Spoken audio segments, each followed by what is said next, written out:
Hello War of the Visions community, I'm Jackie Fox, and today I want to emphasize one of the positives, probably the greatest positive in my opinion, of the whole movement to the worldwide system, and that is the fact that we're going to be getting UI updates faster and more consistently than previously. And the first thing that I want to show to you here is just... You can tell through the Updates tab of the Notices interface that, just judging by when Frontline wotv has been released, if you scroll back a bit to the beginning of the year, the previous year, somewhere in that time frame, going all the way back to Frontline 26, that was all the way back in October of last year. We didn't get 27 until January. That's about 3 months in between. A lot happened between 27 and 28. That was in March. That was 2 more months. And then 29 was going to be another 3 more months in June. But then we got 30 in July, because June was about when they announced this, right? And then here in August, we're getting another one. So we've been getting monthly wotv Frontline updates, and each of these contains multiple UI updates that we've really been looking for. So this is kind of the crunch. You can see it here in terms of the crunch on the developers to implement all of these cumulative UI updates that JP's been getting in to roll them out faster here. And for what I can see, they are scrambling to do it. First, we have some vision card updates to point out, and let me show you those and exactly what those look like and what those can do, because first of all, it shows us more effectively who can use job-based vision cards, which is definitely helpful. There's also a lot to track, so there's this interface to show you which one of your vision cards are applicable for various units, and this team wasn't set up very well. You can also... So I don't really know about that guild raid thing necessarily. Or that I can show you that, as guild raids aren't in right now. But you can see from the filtering system that you can get pretty specific, like something that applies to Earth Black Mages. And there really it isn't quite set up for that. But you can look at, say, Earth by itself, or cards that are applicable to Black Mages themselves, and that's really helpful because the job-based VC system can be hard to wrap your head around. So having an in-game way of dealing with that and making that easier to understand is very helpful.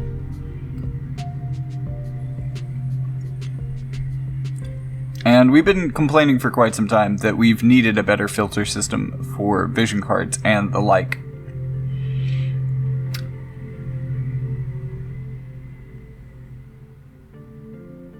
And then we'll talk about the upgrades to the Trust Stone system here in just a second. But first I want to show you a 100 summon, just a single 100 summon, the one in which I acquired Daddy Reagan.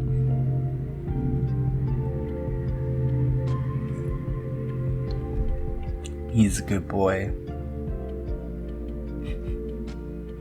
And you can see that these just kind of rapidly scroll past, showing you what you get, giving you that little, this is a really quick interface. I enjoy it. It gives me a lot of satisfaction to do this.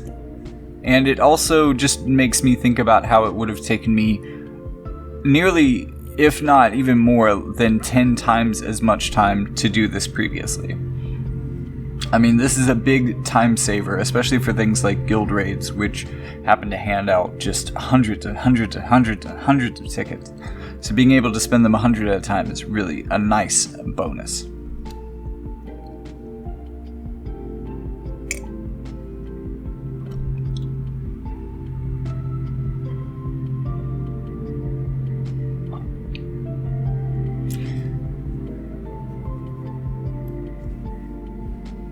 And with that, we have come to the end of Frontline 29, which was the first Frontline of kind of the Road to Worldwide era, or that was kind of the pre-Road to Worldwide Frontline.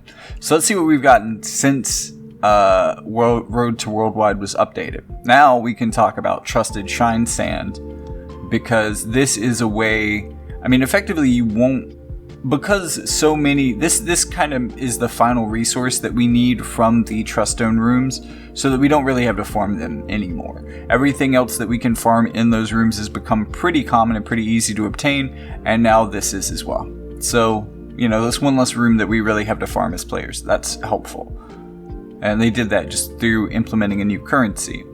This is also a cool option because it's going to give us a lot of options for like running user tournaments or just free play or mocking against each other. Unfortunately, there aren't a tremendous amount of effects, but the ones that they do have are pretty general, so they're, because like a lot of the ones that we see in game are like elementally based. These are all general.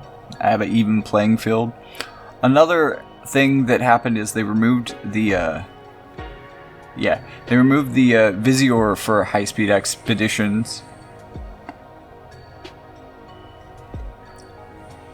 And we also have a system for favoriting story quests, which is really interesting if you find ones that have resources that you really need, or ones that you find interesting, or just whatever reason you want to favorite them. We have that feature now. Also, the new mock battling system can save you a lot of time in giving you an idea of what your offense and defense is good against. So check this out, because this is one of the better upgrades, I think, in terms of like getting me a lot of information so very much fast. Because this would have taken hours. This would have taken hours before, and I can get the same amount of information very quickly. But for the purposes of this video, I'm just going to pick like 5 people to mock against. And this is another kind of advantage of the flexibility of the system, because it still can be a bit of a load time, and if you're watching every individual fight, then it can be a lot.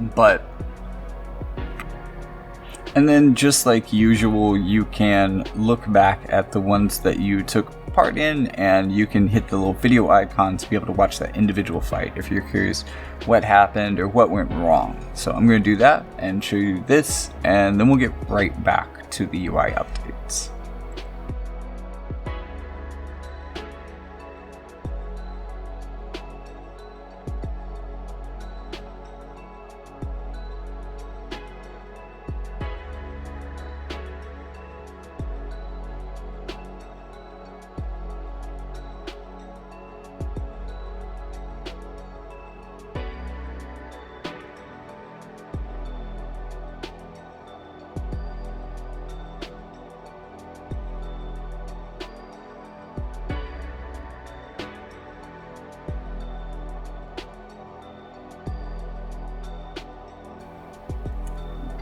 This is one of the few updates in this whole thing that seems to be a little bit delayed, that's been advertised a bit in advance, but by the end of the month, we will have access to the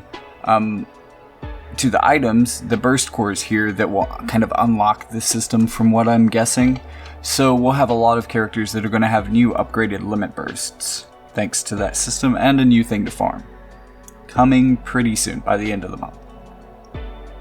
And then one of the things that I've been asking for the longest, the ability to replenish your barracks using a checkbox system, which is actually even better than the sliders that I was thinking that they could do, because this can kind of let me work in everything all at once. And I mean, that's pretty cool. That was so much easier than it used to be. That feature alone is going to save me a ton of time.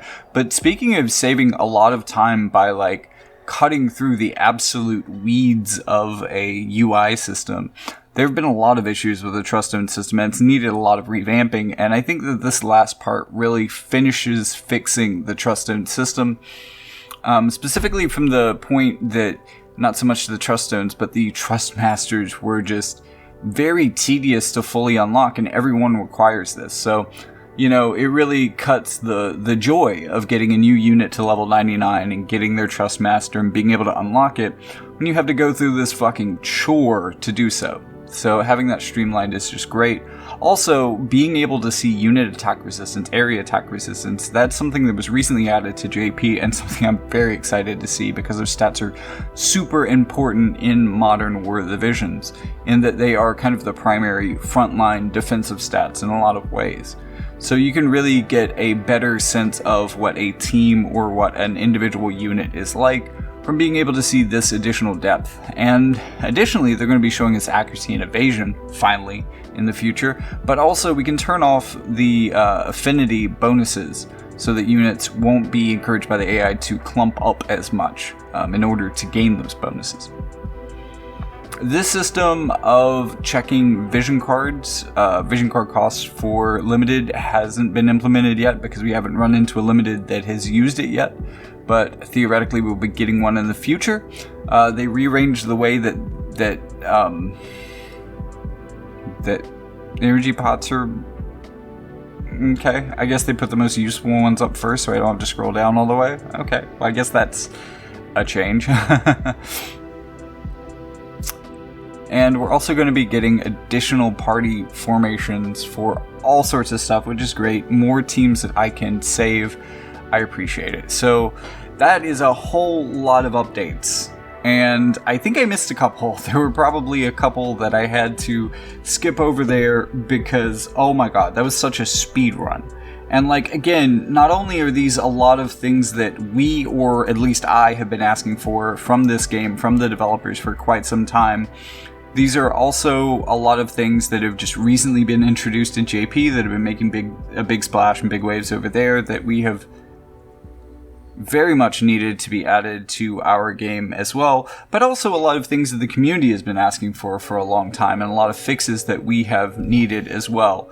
So it's just like, I think that this is while everybody is getting caught up in the idea that there's going to be more content on the schedule than usual, we're kind of missing the fact that this is one of the intended benefits or bonuses of the system, is that we get all of these juicy UI updates so much faster now. And again, this is a thing that I've been asking for a while, so while I know that there are I don't really think that there's huge downsides necessarily to Worldwide. It's more just the crunch that we're having trouble with. Once Worldwide is here, that trouble will be over and we will be able to bask in the rewards of an accelerated UI pace. Now, I don't think that we're going to be getting UI updates every month into the future. This is just the crunch of UI updates, or what I would refer to as the developers' side of the crunch. Whereas for us as players, we have more and more content coming out. That is our crunch. For the developers, getting all of these updates rolled out and implemented into War of the Divisions is their crunch. And this is probably a large part of the reason why there have been so many bugs, is that they've been reworking and adding so many things to the game recently compared to their regular schedule. And this is, again, because of the developer side of the crunch. You know, we're all going through this together, unfortunately, in a way that I didn't think to recognize until now, and that most people don't recognize in general. The developers are going through this as well. So this is rough on everybody. Let's hang in there. We can make it through one more month. So let's do that, because I know that it's not recognized by a lot of players, like the player that I mentioned in my last video that reached out to me on Discord. You know, they said that they didn't see any advantages to the Worldwide system, and that's kind of sad because they're one of my viewers, so I would have hoped that I had made some of these things clearer. But I really think that getting the UI updates faster is one of the things that I probably like the most about the shift to Worldwide, and the absolute flood of UI fixes that we have been getting recently is one of my favorite things that's been happening to the game. So I hope that you guys see this and appreciate this, because I mean, look, just making the game in general easier to play and making it waste less of our time with poorly implemented UI systems because they've been on rush mode the entire game, I think that's a really big plus, and I'm just surprised that less people seem to have noticed it. But again, I think that really speaks to the way that social media and, you know, just the internet pushes and upvotes the divisive stuff and stuff like bug fixes and UI updates just aren't exciting, even though they are probably the biggest qualitative difference to the game. Whether or not you can pull a specific character probably matters a lot less than everything else about the game actually working right. And I really appreciate them making the effort to make the parts of the game that were just broken and have been for like the entire time that I've been playing and we've been playing, making those work right again. Thank you, Gumi, because this is definitely the best part of the worldwide package. So if you like this content, be sure to subscribe, like the video, check the description. There's going to be a link down there that's going to give you access to the rest of the Jackie Fox Media Empire through Linktree. And that is going to show you my videos, my podcasts, my books, my everything, including my Discord where you can come hang out, and also links where you can support this channel and others. So thank you for watching, and I'll see you in the next one.